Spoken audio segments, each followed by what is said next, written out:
اللہ اکبر اللہ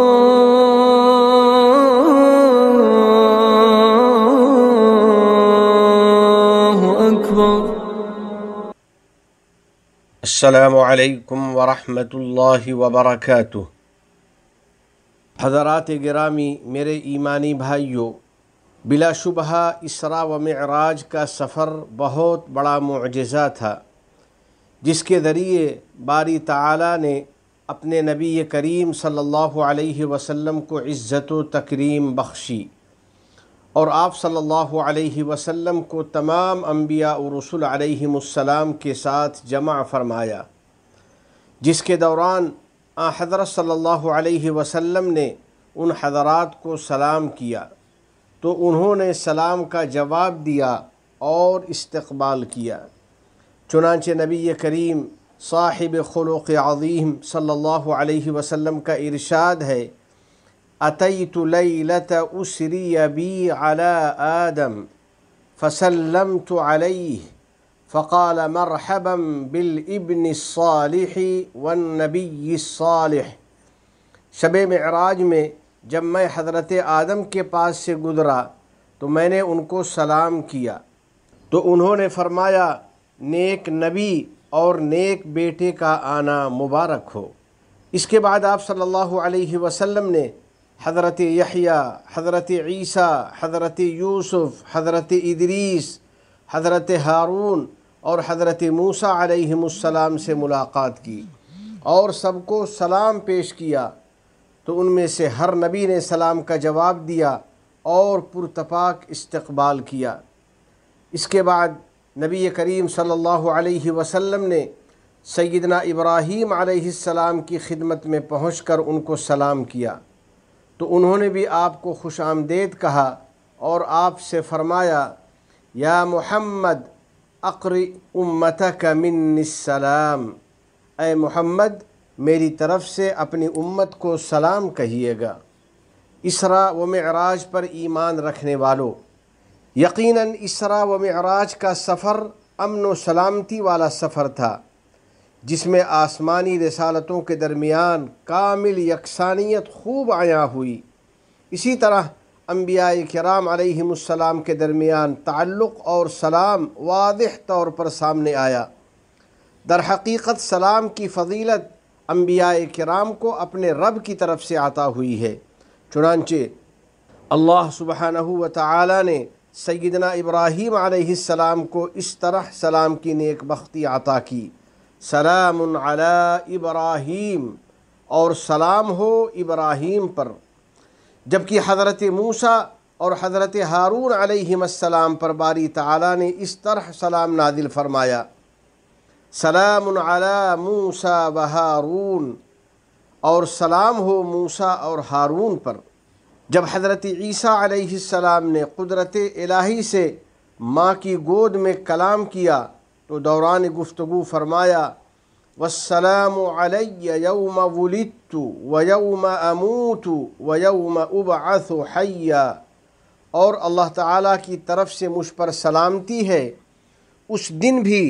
جس دن میں پیدا ہوا، اور اس دن بھی جس دن مجھے موت آئے گی، اور اس دن بھی جب مجھے دوبارہ زندہ کر کے اٹھایا جائے گا۔ الغرض، اللہ رب العزت نے اپنے تمام رسولوں پر رحمت و سلام نازل فرمایا ہے، چنانچہ ارشاد ہے: وسلام علی المرسلین، اور سلام ہو تمام رسولوں پر۔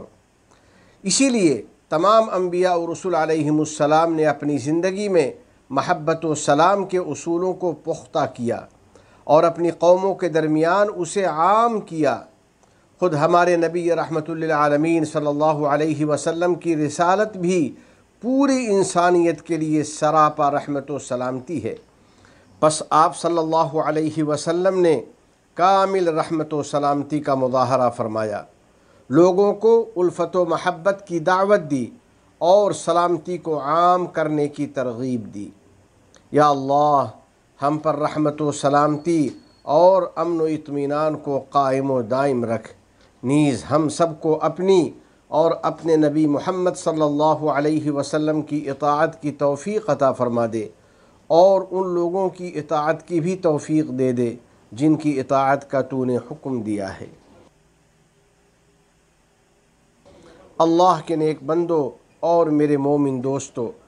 اللہ جل جلالہ نے تمام انبیاء و رسول علیہم السلام کو رحمت و سلامتی کے ساتھ بھیجا، اور ان کو انسانیت کے لیے پیشوا اور مخلوق کے لیے مقتدی بنایا۔ پھر ہمارے آقا محمد مصطفیٰ صلی اللہ علیہ وسلم کو خاتم النبیین بنا کر مبعوث فرمایا۔ بس یہ بہت بڑی سعادت اور کامیابی کی بات ہے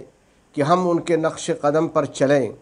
ان کے پاکیزہ طریقوں کی پیروی کریں، اور نبی رحمت صلی اللہ علیہ وسلم کی سنتوں پر عمل کریں، اور اپنے معاشرے میں امن و سلامتی کو پھیلائیں، اور اپنے کردار و عمل سے اسے یقینی بنائیں۔ نبی رحمت للعالمین صلی اللہ علیہ وسلم نے ہمیں رحمت و سلامتی کی دعوت دیتے ہوئے فرمایا، المسلم من سلم الناس من لسانہ و یدہ، مسلمان تو وہ ہے جس کی زبان درازیوں اور دست درازیوں سے لوگ محفوظ رہیں۔ اسی طرح حضرت صلی اللہ علیہ وسلم نے ہمیں اپنے درمیان سلام کو پھیلانے پر ابھارا ہے۔ چنانچہ رحمت عالم صلی اللہ علیہ وسلم سے جب دریافت کیا گیا کہ سب سے بہتر اور نفع بخش اسلامی عمل کون سا ہے، تو آپ صلی اللہ علیہ وسلم نے جواب دیا، تقرأ السلام علی من عرفت ومن لم تعرف، جس سے جان پہچان ہو اس کو بھی، اور جس سے جان پہچان نہ ہو اس کو بھی سلام کرو۔ بس ضروری ہے کہ ہم سلام کو پھیلائیں، اپنے معاملات و تعلقات میں امن و سلامتی کو پختہ کریں، اور اسی خوبی پر اپنے بچوں اور بچیوں کی تربیت کریں، کیونکہ سلام ایک اسلامی شعار اور اخلاقی خوبی ہے، اور آج کے دور میں خاص طور پر سلامتی ایک انسانی ضرورت اور عالمی حاجت بن گئی ہے۔ تمام گناہوں، ہر قسم کی خرافات سے ہم کو بچا لے، ہماری اولاد کو ہماری آنکھوں کی ٹھنڈک بنا، ہم پر باران رحمت نازل فرما، ہمارے والدین، عزیز و اقارب اور پوری امت مسلمہ کی مغفرت فرما، متحدہ عرب امارات اور عالم اسلام سمیت پوری دنیا کو امن و امان کا گہوارہ بنا، اس ملک کے حکمراں، عوام اور مقیمین کو ہر قسم کے شرور و فتن سے محفوظ فرما۔ وفقنی اللہ و ایاکم لصالح الاعمال، وصلی اللہ علی سیدنا و نبینا و حبیبنا محمد وعلی آلہ وصحبہ اجمعین وعلی من تبعہم بإحسان الی یوم الدین۔ والسلام علیکم ورحمۃ اللہ وبرکاتہ۔